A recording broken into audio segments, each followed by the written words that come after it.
ಮದುವೆ ನಿಂತಿರೋದು ನೀವು ಪೊಲೀಸ್ ಸ್ಟೇಷನ್ಗೆ ಏನಕ್ಕೆ ಬಂದಿದ್ದೀರಾ ಇವತ್ತು? ಸರ್ ನಮ್ಮದು ಲವ್ ಮ್ಯಾರೇಜ್ ಆಗಿತ್ತು.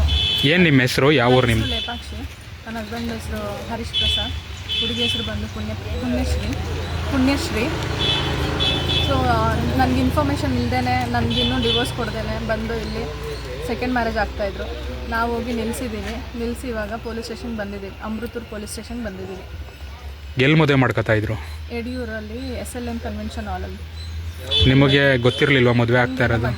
ಮದುವೆ ಆಗ್ತಿರೋದೆಲ್ಲ ಏನೂ ಗೊತ್ತಿರಲಿಲ್ಲ. ಬಟ್ ಸ್ಟ್ರೇಂಜರ್ಸಿಂದ ಇನ್ಫಾರ್ಮೇಷನ್ ಸಿಕ್ತು. ಇನ್ವಿಟೇಷನ್ ಬಿಟ್ಟು ಹೋಗಿದ್ರು ಮನೆ ಹತ್ರ, ಅದರಿಂದ ಬಂದಿದ್ವಿ. ಎಷ್ಟು ವರ್ಷ ಆಗಿದ್ದು ನಿಮ್ಮ ಮದುವೆ ಆಗಿ? ಮದುವೆ 11 ವರ್ಷ ಆಯಿತು. 11 ವರ್ಷ. ಏನು ನೀವಿಬ್ಬರ ನಡುವೆ ಭಿನ್ನಾಭಿಪ್ರಾಯ ಇತ್ತಾ ಏನಿತ್ತು? ಭಿನ್ನಾಭಿಪ್ರಾಯ ನಾವು ಸಪ್ರೇಟಾಗಿದ್ದಾಗ ಏನೂ ಇರಲಿಲ್ಲ. ಮತ್ತು ಇವ್ರು ಮದುವೆ ಮಾಡಿಕೊಂಡು 2ನೇ ಸಲ ನನಗೆ ಮದುವೆ ಮಾಡಿಕೊಂಡು ನಮ್ಮ ಹಸ್ಬೆಂಡ್ ಅವ್ರ ನಮ್ಮ ಅತ್ತೆ ಮನೆಗೆ ಹೋದೆ. ಅಲ್ಲಿ ಅವ್ರು 4 ಜನ ಅವ್ರ ಅಕ್ಕಂದಿರು ಮತ್ತು ನಮ್ಮ ಅತ್ತೆ ಅವರೆಲ್ಲ ಟಾರ್ಚರ್ ಮಾಡ್ತಾಯಿದ್ರು. ಅದ್ರ ಮಧ್ಯದಲ್ಲಿ ಇವ್ರಿಗೆ ಅಫೇರ್ಗಳು ನಡೀತಾಯಿತ್ತು. ಆಮೇಲೆ ಸಪ್ರೇಟ್ ಆದಮೇಲೆ ಡಿವೋರ್ಸ್ ಇನ್ನೂ ಕಂಪ್ಲೀಟೇ ಆಗಿಲ್ಲ. ಮೀಡಿಯೇಷನಲ್ಲಿ ಬಂದು ನಾನು ನಿಮ್ಮ ಜೊತೆ ಇರ್ತೀನಿ ಅಂತ ಒಪ್ಕೊಂಡು ಮೆಸೇಜೆಲ್ಲ ಮಾಡಿಬಿಟ್ಟು ಈ ಸ್ಯಾಟರ್ಡೆ ಸಂಡೇ ಮನೆಗೆ ಬರ್ತೀನಿ ಅಂತ ಹೇಳಿ ಇಲ್ಲಿ ಬಂದು ಮದುವೆ ಆಗ್ತಿದ್ದಾರೆ.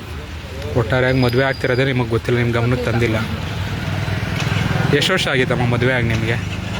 ನಂಗೆ 11 ಇಯರ್ಸ್ ಆಗಿತ್ತು ಸರ್. ಮಕ್ಕಳೇನು ಇರಲಿಲ್ವಾ? ಮಕ್ಕಳೇನೂ ಇಲ್ಲ ಸರ್. ಈಗ ಫ್ಯಾಮಿಲಿಯವ್ರ ಹತ್ರ ಬಂದು ಕಂಪ್ಲೇಂಟ್ ಕೊಡ್ತಾ ಇದ್ದೀನಿ.